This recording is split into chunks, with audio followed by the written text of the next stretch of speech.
Assalamu alaikum. The topic which I'm going to cover today is the moment and distribution method for indeterminate structures. As we have mainly two types of structures in any building. First one is called as the beams and second one called as the frames.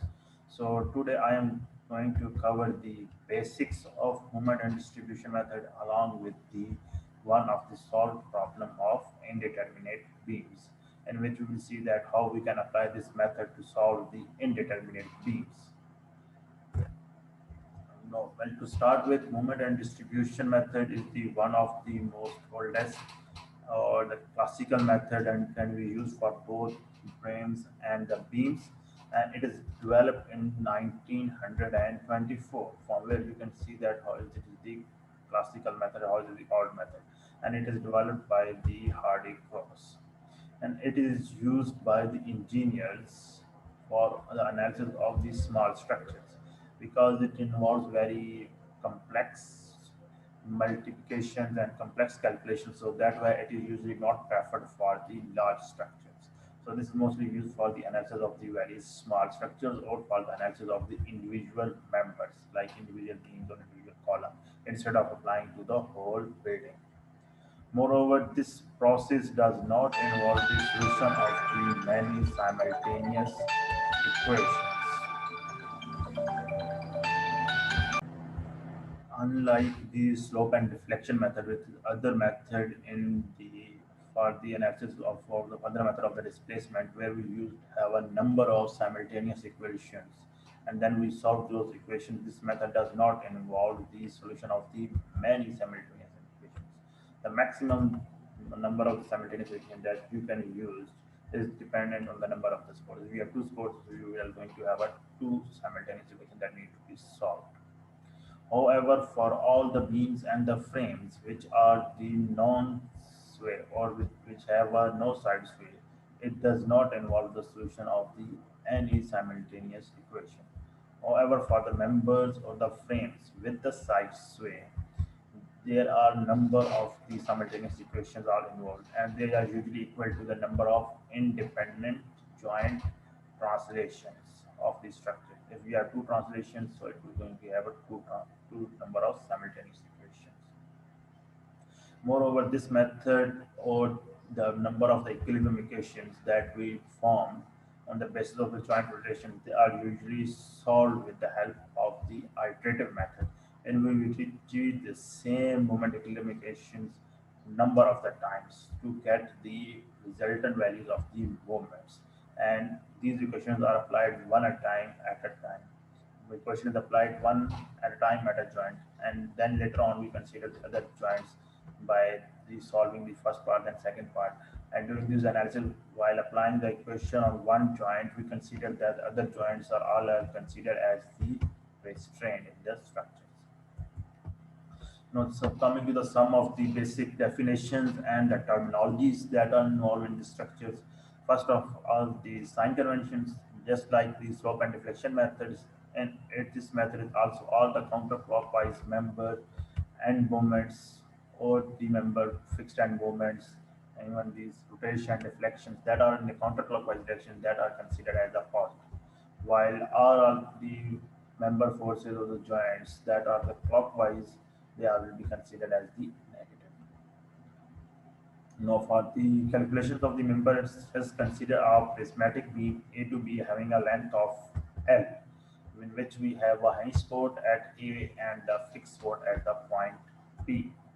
So if we apply a moment at this hinge support and if we call it at the moment A, then there is going to be a rotation at the joint A, and its let's call is at theta A.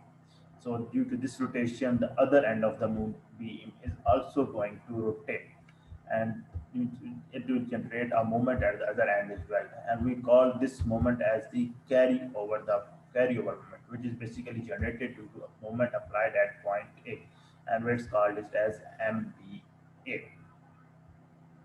And then we later on, as like the slope and deflection method, we develop a relationship between this rotation at A and with the carryover the moment at the support B using the slope and deflection equations.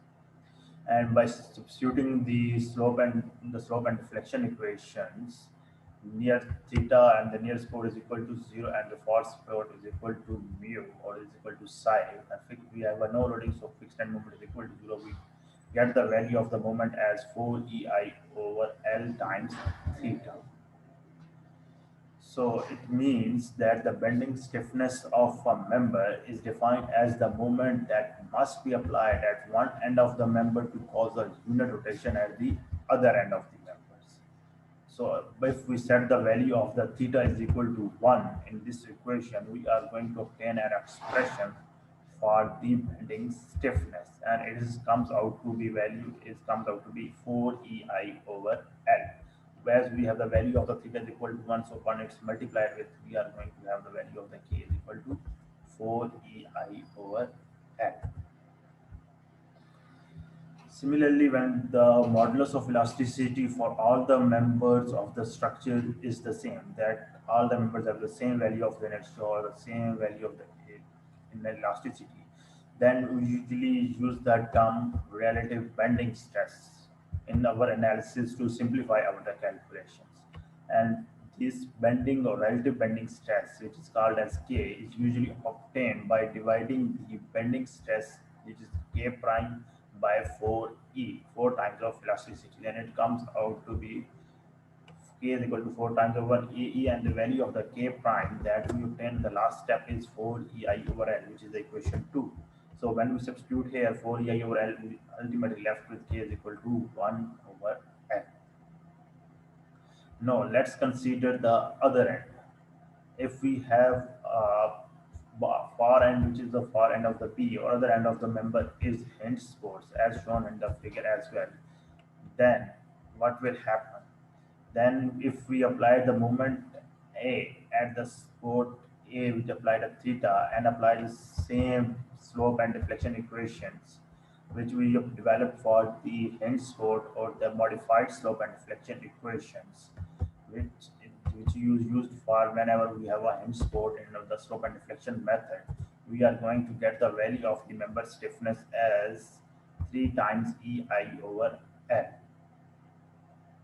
which means that the stiffness of the beam is going to reduce by actually 25%. So instead of 4, we have going to have a 3 when we have a hinge support, or in other words, when the fixed support is replaced by a hinge support.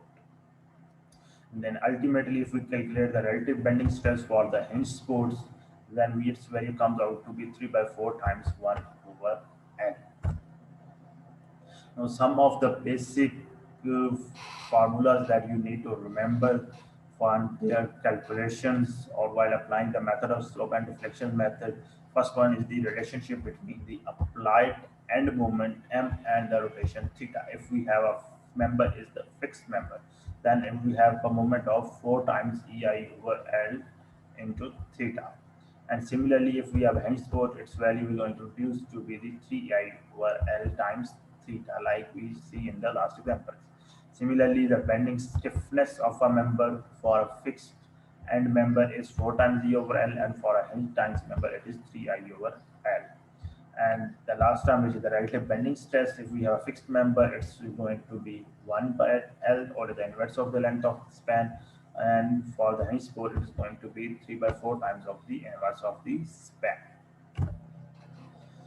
No, the other term that we generally use in this particular method is called as the carryover movement.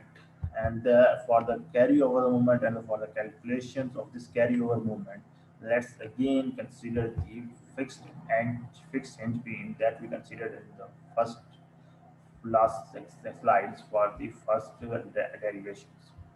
So when we apply the moment at point A, it is going to develop a moment MBA at the other end, and which we called it as the carryover moment. So this moment is termed as the carryover moment, and which is basically generated when we apply a unit rotation at the spot A. So the moment that is generated at the far end due to application of the rotation at the point near end of the spot. At the near spot, when the load is applied or the rotation or the deflection is applied, it is going to create a moment at the end of the spot, which is called as the carryover moment. and to develop the relationship between the carryover movement and the applied movement, which is generated due to the loads. We will again apply the slope and deflection equations by substituting the parameters according to our given condition, and we will find out that its value comes out to be 2ei over L times theta. And if we apply what value of put in this value of the theta obtained from this equation, which is basically equation 10, and it comes out to be mba times L over 2ei, and we apply this equation, put this equation back into the equation 1, which is m is equal to 4ei times theta. We get the values of mba as half of applied moment. So what does this mean in this equation? So it indicates that when a moment of magnitude m is applied at the hinged end of the beam, only half of the moment is carried over to the other end of the beam, provided that the far end is a fixed end beam. And the direction of the moment MBA and M is going to be the same as there is a positive sign. So if we have a clockwise movement at the near end, it is going to generate a half of the clockwise movement of the same magnitude on the other end. Similarly, if we have a hinge supported beam, then it's going to carry a zero moment on the other end, because hinge do not carry any moment in its any support. So if we have a hinge support at the other end, then it is going to be a zero end moment at the other far end. And if we have a fixed support, then the moment at the far end is half of applied moment, that is half of m by 2. And we are going to use this relationship in our calculations while we're applying this particular method. The other term that is involved in this method is called as carryover factor. The carryover factor is basically the ratio of the carryover moment to the applied moment. So the ratio between the carryover moment, which is carried out on the far end, to the ratio of the applied moment, which is applied on the near end, is called as the carryover factor moments. And it basically represents the fraction of the movement that is going to be carried out to the far end of the member. And if we simplify this, we can write that carryover moment is equal to 1 by 2 or half if the member is the fixed, and it is 0 if the member is hinged, as we see here. So it is MBA, if we take the relationship between MBA over M, it is going to be 1 by 2. Like we have a MBA in the is equal to, and we bring the value of the moment, which is the applied moment on the other side of the equation. It is going to be divided in this right left hand side of the equation, and we are only going to left with 1 by 2. So this is basically that value of the 1 by 2, which is called as the carryover factor. And similarly for henceforth, its value is 0, because we have a 0 moment is transferred on the far end. The other term that we use in this method is called as the distribution factors, called as dF. So when we analyze the structures, the important question that usually arises is that how we distribute the moment that is applied on a particular joint among the various members that are connected to its various joints. For example, if we consider this frame structure in which we have three members, and if we apply a moment at point A, so how much moment is going to transfer towards the member BD, and which amount of the member is going to transfer towards BA, and which moment of transfer is going to towards BC? Is it going to be same, that is 33% in each member, or it is going to be some difference? No, in actuality, it is not exactly the 33%, but it is dependent on a term called as the distribution factors. So it is basically depends the stiffness of the members, that how much member is going to transfer from one member towards the other member.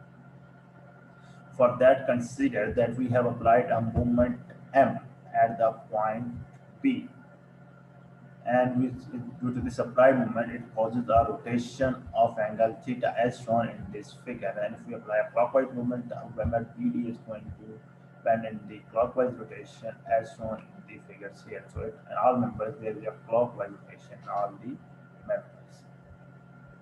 Now, to determine the what fraction of the applied moment is listed by each member of the A, B, B, C, or the PD, we usually draw the free body diagrams at joint B for all three members separately. And if we draw the free under diagram, we can see that at the point B there is a moment in the member AB is MPA. Similarly, in the member BD there is a moment called as MBD, and the member BC there is a moment called as MBC, like we did in the slope and deflections method. So if we write the equation of equilibrium at joint B, that is the summation of MB is equal to 0, we can say that the applied moment M plus the moment in the member BA plus the moment in the member BC plus the member in moment BD is going to be 0 in order to remain the frame structure stable. So from here we can say that the value of the M, that applied moment, comes out to be the negative or the summation of the all three moments, but in the opposite directions. Now, since we have all these members which are rigidly connected at the joint P, rigidly means that are fixed connected at the joint P. So therefore, the rotation of the members at the end B of the members will be the same. That the same amount of the joint B is going to rotate. Like if member BC is going to take 2 inches or 2 degrees, similarly the member AB is also going to rotate 2 degrees.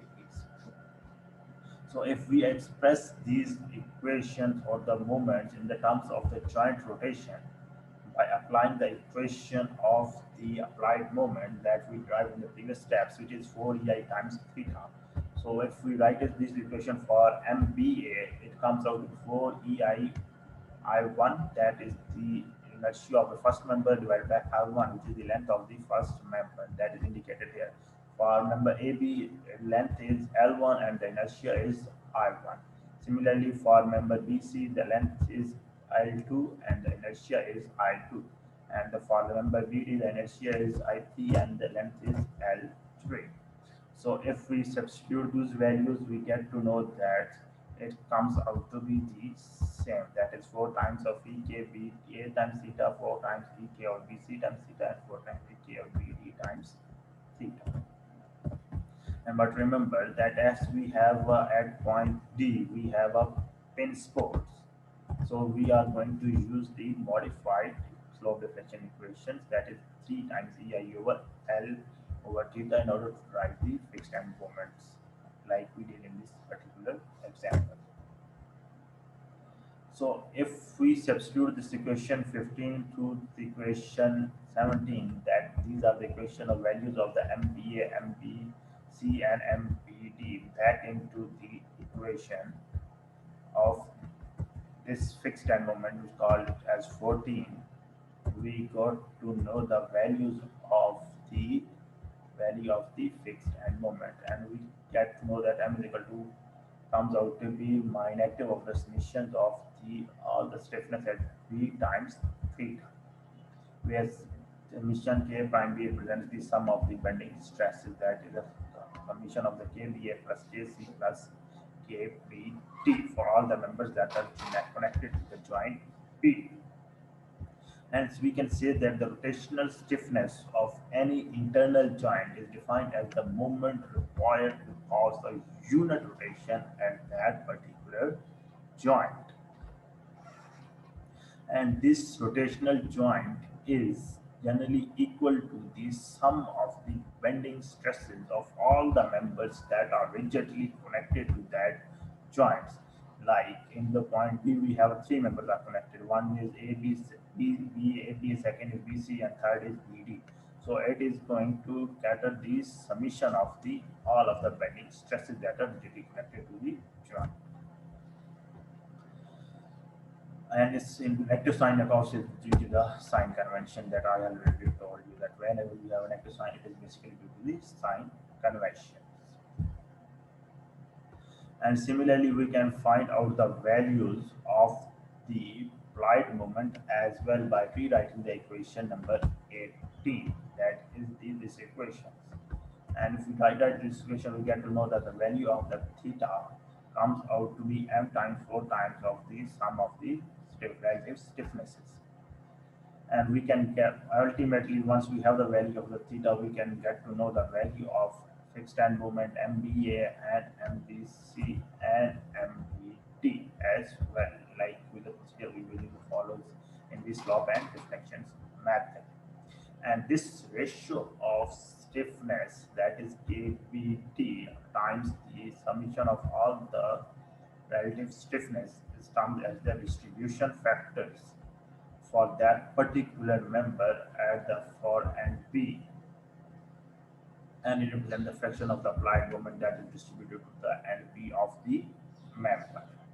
The interesting thing that you need to note is that once we have the value of MPa, then it is the numerator we have a term called as KBA. So we have a relative stiffness, also the stiffness of that particular member, and it is divided by the sum of the stiffnesses at the point or the particular member.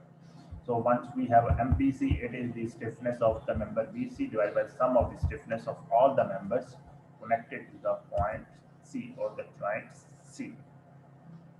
So we can rewrite, say that the member moment MBA is equal to the negative times of the distribution factor or the member BA times the applied moment. Similarly, MBC and MBD can be written accordingly. And for these, accordingly, we can find out that distribution factor of dBA comes out to be KB over summation KB, like already I have told you. But in order to understand this method in a much better way, consider the same joint P of the frame and the same frame that we used in the previous examples, that we have a frame in which we have a fixed support at the joint C as well, fixed support at the point joint A as well, and a pin support at joint D. So if we find out, suppose that we have applied a moment of 150 kips at the point P, and the length of the span 1 and 2 is 20 feet, and the length of the third span is 30 feet, and the inertia is same for each state. Then we can find out that the relative stiffness KBA is equal to KBC because they have the same length. It is going to be 1 by 20, that is 1 over span length, that is 1 by 20, like that relation is 1 over L.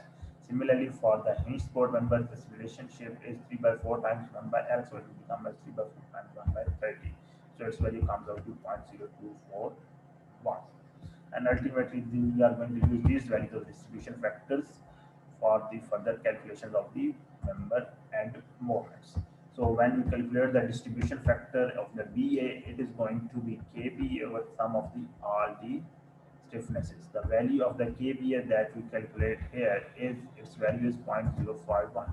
So it will be 0.051 divided by the 0.051 plus 0.051 plus the value of the KBD, which is 0.025.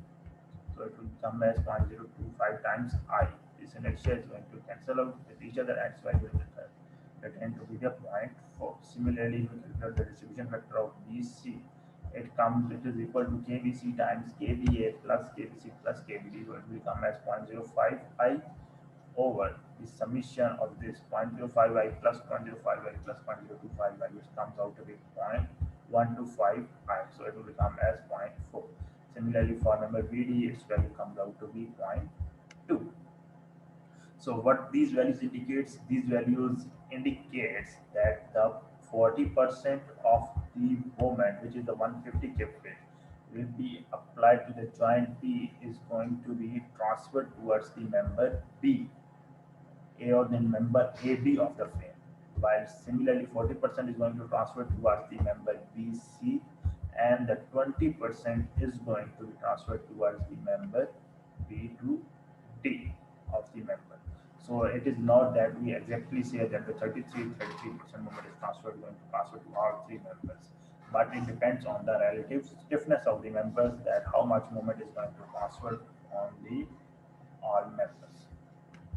And from there we can, upon the value of the distribution factor, we can estimate the value of the moment that is going to transfer in a particular member. And once we have the values of these distribution factors, then we can use the relationship to find out the member moments as well.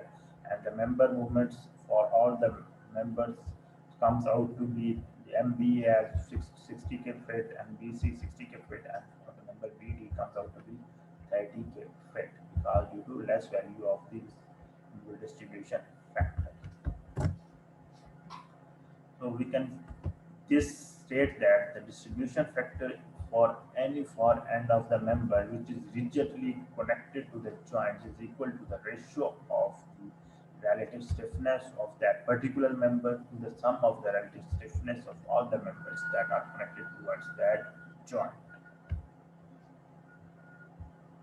And the moment that is going to be resist by that rigidly connected end of the member is equal to the distribution factor of that member or that end times the negative moment applied to the adjacent joint.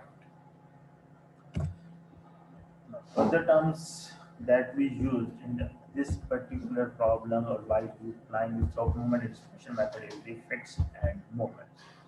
Just like moment and distribution method, the fixed end expressions for common types of loading calculations and for the relative displacement are the same that we used from the inside cover of the book in the slope and deflections method. So we are going to use the same values of the fixed end moment by taking into the account or the taking into the account the whether there is a score settlement or there is a side sway or not. If we consider the same fixed end of the beam, then by using the same procedure that we used in the slope and deflection method, you can find out that the fixed end moment AB comes out to minus 6 times EI delta by L squared. I'm going to skip this part because we have already studied this part in detail in slope and deflections lecture. I will rest. So let's move on the next corner. So the common terminologies that are used in this particular method or in this particular distribution method for our abbreviations that I'm going to use at MDM. MDM stands for the moment distribution method. Second is the MD table, which stands for moment distribution table. Third is the COM, it is going to stand for the carryover moment. Then there is a term called as COF, it will be carried as carryover factor. And then we have a DM, which will be the distributed moment, distributed moment, and UM, which is the unbalanced moment. So these are the abbreviations that I am going to use repeatedly while solving the questions that are pertaining to the moment and distribution method. That's all for today, or should we continue? I think let's continue. In order to better understand this method or the slope and deflection of movement and distribution method, let's consider an example, which it is the same example that we used or to solve for during this slope and deflection method, in which we have a UDL load acting in the span A to B of 20 feet and the intensity of the UDL load is 1.5 kg per feet, while in the span B to C we have a point load at the center and its value is 30 kgs, while in the span C to D there is a no loading and the both end sports that A and B are the fixed sports, while the internal sports B and C are the hinge sports. And the value of the elasticity that we are given with is the 29,000 psi, and the value of the inertia for each member of each span is 500 each 4, and it is the same for all these members. That is the same value we use for the member A, B, B, C, and C to D. So the first of all that we need to proceed with this method is that we have to find out the value of the distribution factors. And as I had told you, the distribution factor is basically the ratio between the stiffness of that particular member divided by the sum the relative stiffness of all the members that are connected towards that joint. Like if we apply the distribution factor at the spot B, it will be equal to stiffness of member AB times the stiffness of member AB plus member B to C. So if we from this figure we can see that only joint B and C are free to rotate because both A and D are the fixed spots and we have a zero rotation and zero translation on the fixed spots. So we can say we can find out the distribution factor at point B, which is distribution factor for the joint B. And joint B will have a two distribution factor, one for the span A to B and span second for the span B to C. So if we calculate the value of distribution factor for BA or the span AB, it will be equal to KB time plus or KB divided by KBA plus KC, and it will ultimately become as I over, that is the value of the distribution of the stiffness is 1 or the I over L. So it will become as I divided by span length, which is 20 feet. So it will become as 1 by I by 20 divided by KBA plus KC. If again the other span is also of 20 feet, so it will become as I over 20 plus I over 20. So it will become as 2I divided by 20, and the net value comes out to be zero point 0.5. Similarly, if you find out the distribution factor for BC at the joint P, it will be again these 0.5. If you find out its value, that is as it comes due to the same length. Now, if we find out the distribution factor at the joint C, and again we will have a two distribution factors, one in the span C to B and another in the span C to D. So for the span C to B, we will have a KCB divided by KCB plus KCD. So it will become as 1 by 20 plus 1 by 20, while for the span C to D, its length is 15 feet. So it will be 1 divided by or I divided by 15. So it comes out to be 0.429 or 0.433. So the value of distribution factor for C to D is 0.43. And if you find out the distribution factor for the span C to D, it will become as KCD or KCB plus KCD. And for the member C to D, it will come as I over 15 divided by I over 15 plus I over 20. So it will value comes out to be 0.571. Remember that the sum of this distribution factors at any joint must be equal to 1. So if you sum up these values, it will should come out, value should come out 1. If it is not equal to 1, then there must be you have done some calculation errors. Once you have find out these distribution factors, then we record these values in the moment and distribution tables. So this is called as the moment distribution tables. So from every sport we draw a vertical line. From sport A it will be a vertical line, from sport B, from C, from D. So then we write the distribution factors. First of all, on top of the moment and distribution table, we call this as moment and distribution tables. For the span and the joint P, you will find out that the member AB distribution factor is zero point 0.5 for both spans, while in the joint C for the members the C to B, its value is 0.429, and for the CD its value is 471. So we write that towards the span B to C its value is 0.429, and for the span C to D its value is 0.571. The next step is we have to find out the value of the fixed end moment, and the fixed end moment will be calculated using the relations of the fixed end moment table given inside of the cover, or I have uploaded the same on the LMS web, the course as well. And we forget to know that its value comes out to be fixed end moment A comes out to be 50 kps. Similarly, BA comes out to minus 50, BC comes out to 75, CD comes out to again 75, while CD and DC will be equal to 0 due to no loading in that span. Later on, the next step, we write out these value of the fixed end moment, and we also record these values of the fixed end moment as well. At AB, we got this value is positive 50, and the BA we got this value as negative 50. In the BC, we got as plus 75 and minus 75, while there is no value in the span CD. The next process is we have to find out the unbalanced moment from these equation, or from this part for the joint B and C.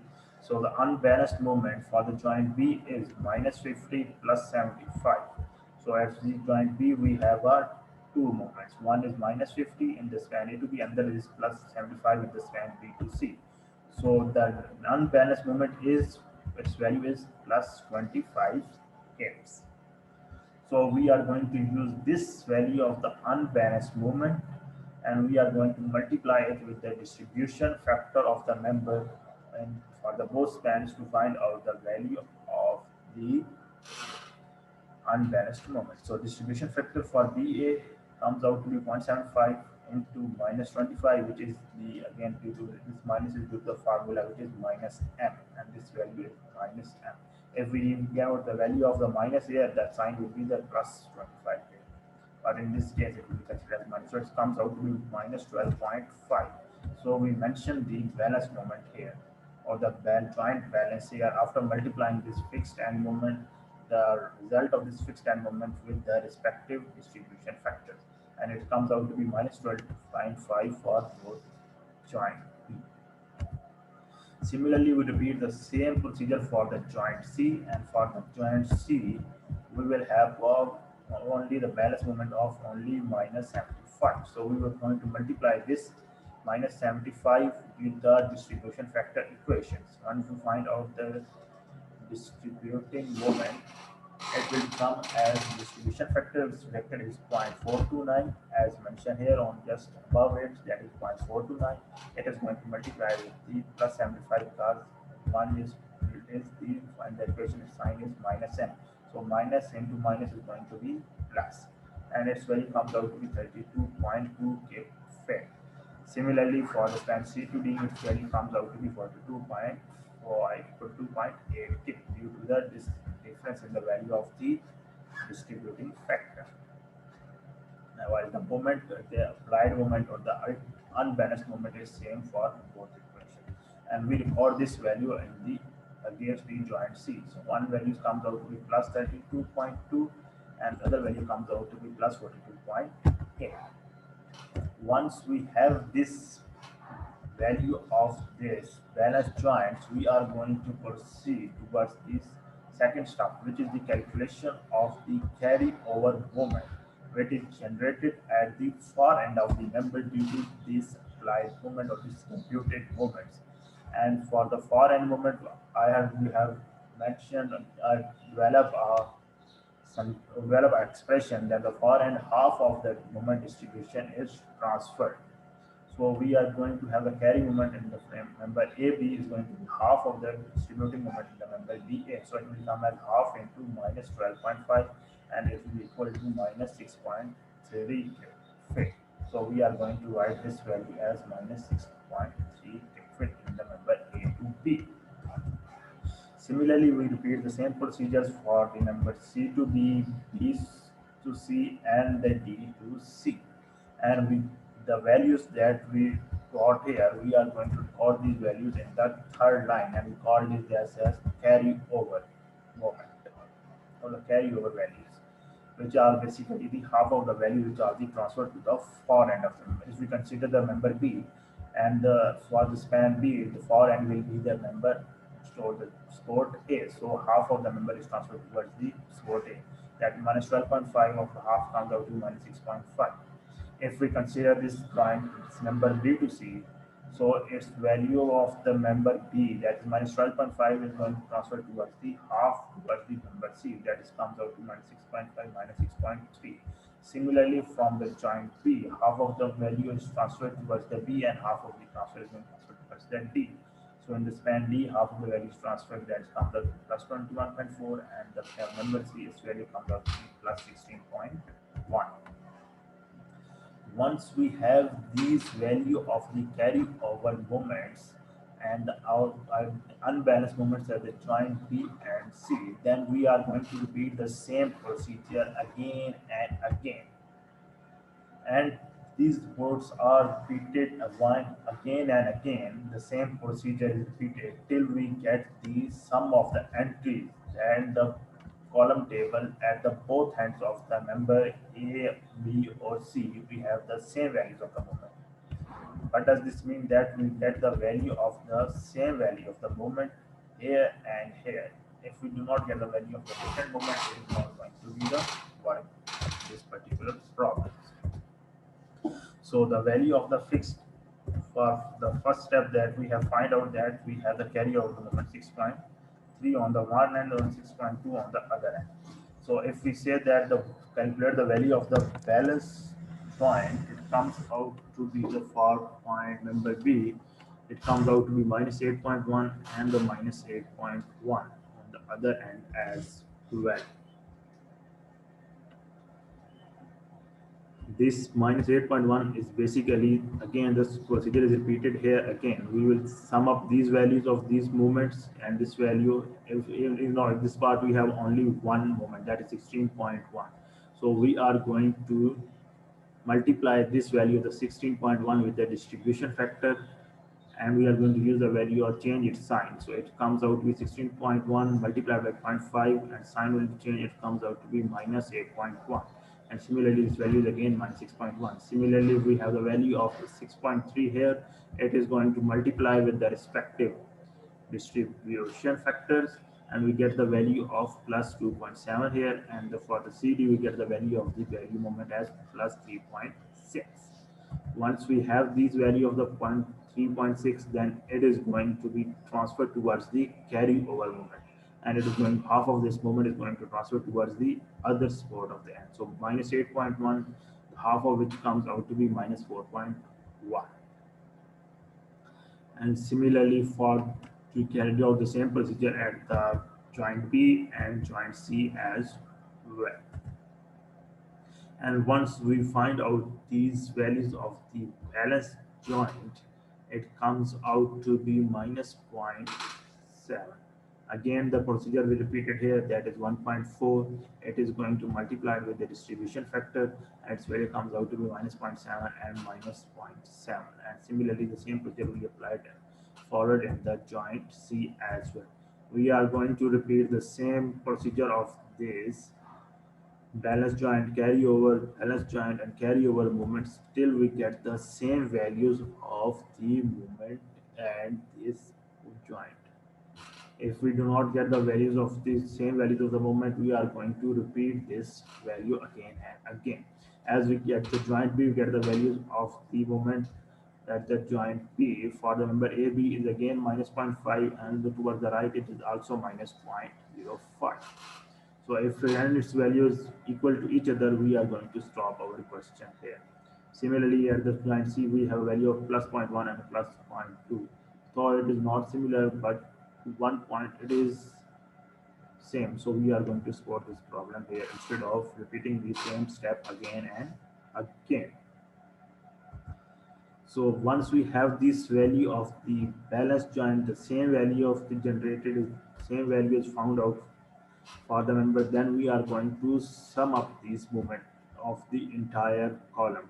That if we sum up these values, that is minus 50 for the at the spot A, minus 50 minus 6 plus 50 minus 16.3 minus 4.1 minus 0.04 minus 0.03.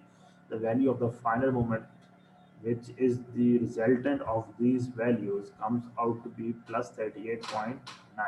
Similarly, at point B, you got the value of minus 71.8 towards the span BA, and the member BC, you get the value of movement as plus 71.7. It is almost, the value is same, but in opposite directions, due to which this joint is balanced, because we know that at the joint P, one moment is going to clockwise and other is in the anti-clockwise, where its value should be 0, so that the net value of the moment at the pin spot or the roller spot must be equal to 0. Similarly, we sum up these values and the number CB, CD, and the DC to find out the net values of the final moments at that particular points or that particular joints. Once we have these values of these final moments, then they are shown on the free body diagram of the each span. That the first span A, we get this value as 39.1. The member AB, similarly when BA comes out to be 71.8, and BC comes out to be 71.7, and MCB comes out to 49.1 or 49, similarly CD 49, and the member 4 member or the moment BC comes out to be 24.5 effect. Now using these moments, or using these with these moments, moment and moments, or we are going to find out the member end shears and the member support reactions by using the considering the equilibrium of the members and by using the joints of the members. And after we find out these four reactions, we can draw the SFD and BMD of these members, and it is going to be the same which I have drawn or which you have calculated and drawn, which is in the slope and deflections method for the same beam.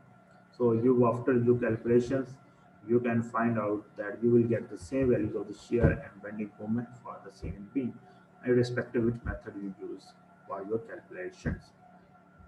After these finding out these final movements, the next procedure for the slope deflection and the moment distribution is same in both methods. That you have to first of all find out the member end shears and then sum up these values of the member end shears to find out the sports reactions. Once we have the sports reaction, then you can find out the shear force and the bending moment values for the entire frames. And just a quick reminder to find out the end shears, what we consider is that we take the moment on any either end of the beam, that whether you get the sum of the moment at point A is equal to 0 or sum of the moment at point B is equal to 0, and you will get the value of the reaction A if you get the sum of the values at point B is equal to 0. And once you have the value of this AY, you can use the relationship of summation Fy is equal to 0 to get the value of this value of By. And then once we have the value of these shears, that is MBY on the member AB and BY in the C, then we are going to sum up these algebraically to find out the reaction value of the reaction at the spot B and similarly at the spot C. After reaction, you can draw the SFD and the MP as well. And it's going to be the same, which is drawn for the using the slope and deflection method. So that's all for today. But before closing the lecture, let's have a quick recap of the slope and deflection moment distribution method. So first of all, you have to find out the distribution factors, so values of the distribution factors for all the members. Once we have find out the values of the distribution factors, then we multiply these moments, find out the values of the fixed end moments, and the values of the fixed end moments are find out or are the generated using the moment distribution or the fixed end moment tables. And once we have the values of the fixed end moment and the distribution factors, we find out the balanced moment at all the joints that are free to rotate. Remember, we do not find the balanced moment at the fixed pole.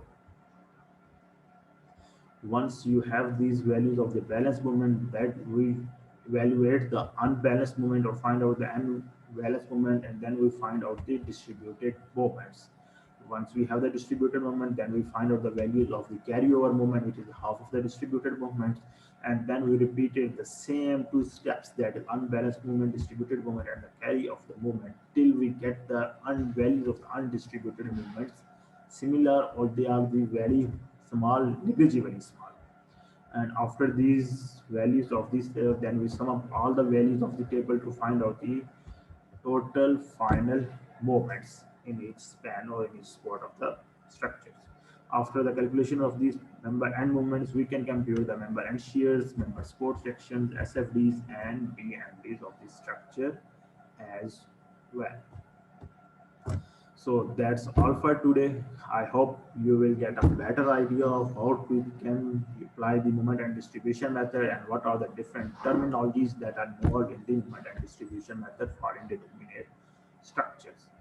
Hopefully in the next or in the coming lecture, I am going to cover more problems of indeterminate means using this moment distribution method, and you will get a more better idea if you still have any doubt left behind. But before that lecture, if you have any doubt, you are more than welcome to ask and clarify it. Thank you. That's all for today. Allah Hafiz.